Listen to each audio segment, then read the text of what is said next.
विरार पूर्वेतील मुंबई अहमदाबाद राष्ट्रीय महामार्गावरील मांडवी परिसरात महसूल व अन्न व नागरी पुरवठा विभागाने सोमवारी दुपारी मोठी कारवाई करत एका ट्रकमधून 300हून अधिक गव्हाच्या पोत्यांचा साठा जप्त केला।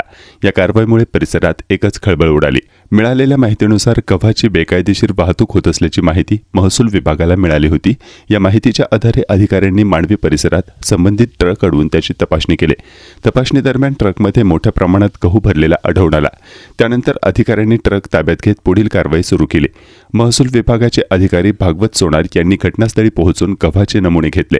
तपास प्रक्रियेअंतर्गत सुमारे 1 किलो गव्हाचा नमुना संकलित करून प्रयोगशाळेतील तपासणीसाठी पाठवण्यात आला आहे। तपासणी अहवाल आल्यानंतर हा गहू सार्वजनिक वितरण प्रणालीतील रेशनचा आहे की नाही हे स्पष्ट होईल। ही कारवाई मांडवी पोलीस ठाण्याच्या हद्दीत करण्यात आली असून पोलीस आणि महसूल विभागाकडून संयुक्त तपास सुरू आहे। गव्हाचा स्त्रोत, वाहतुकीशी संबंधित कागदपत्रे तसेच या प्रकरणातील संबंधित व्यक्तींची भूमिका यांचा सखोल तपास केला जातोय। तपास अहवाल प्राप्त झाल्यानंतर संबंधितांवर आवश्यक ती कायदेशीर कारवाई करण्यात येणार असल्याची माहिती अधिकाऱ्यांनी दिली।